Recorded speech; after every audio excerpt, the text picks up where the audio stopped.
place it on record that of the 610 million spent by the provincial government, COGTA has received nothing on that.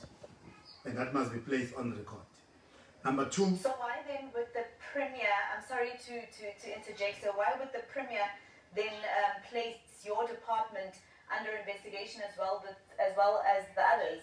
Why would she include COGTA?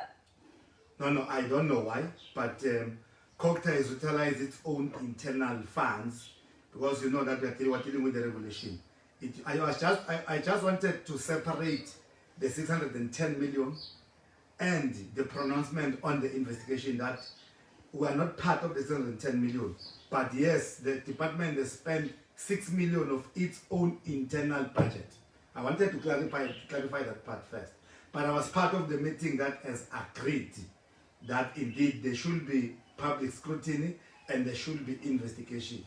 Now, on the basis that my department has been pronounced by the Honorable Premier, which we support, that she's going to appoint an independent investigation team. One therefore feel obliged for, in the spirit of good governance, that I must request a special leave so that when the investigation takes place, I'm not there.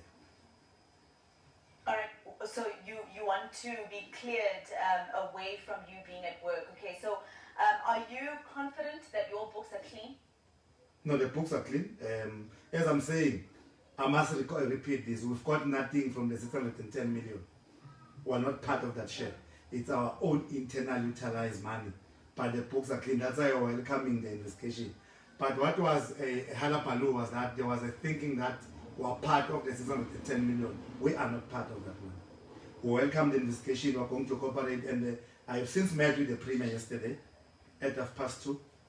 And she has not granted the leave of absence, and which I have accepted that with both hands. And of course, we want to reiterate that we support good governance and the investigation must continue and proceed. There's nothing untowards in relation to investigation. All right, what will happen, sir, if you find out that there was misappropriation of funds in your department? In terms of the legislation of the country, I am not I'm not sitting in any committee of supply chain. Remember that there are 3 committees in government of supply chains. There's bid specification, evaluation, and adjudication. I've said when I got into this government, I said the heads will roll when it comes to issues of corruption.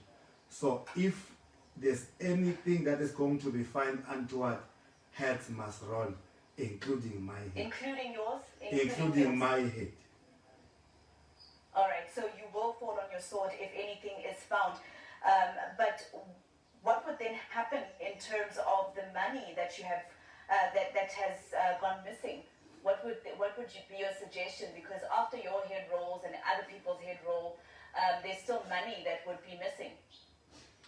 No, remember, if there's an investigation, you don't preempt an investigation. If the investigation, when it arrives to conclusion, it indicates that MANDLA Msibi had a company who spent 1 million rand. And if that has happened, there are 2 things that happens. MANDLA Msibi must go to jail and the man must repay back to, because money for taxpayers. But we know, but I'm sorry, MEC, we know that that's not what's been happening in the ANC. There's been a lot of, proof of corruption within the government, whether it's in Mpumalanga or nationally, but nobody really goes to jail, not people in your position. As one example of that, of a person that has been found guilty. Because people that have been found guilty, I remember it was Tony Ngeni, he was sent to jail. It was Chekis Levy, he was sent to jail. Who has not been sent to jail? There are many more that I can count that have gone to jail.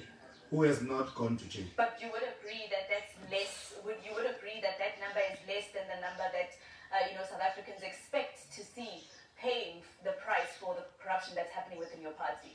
No, but South Africa is a constitutional democracy instead. We've got the system of justice.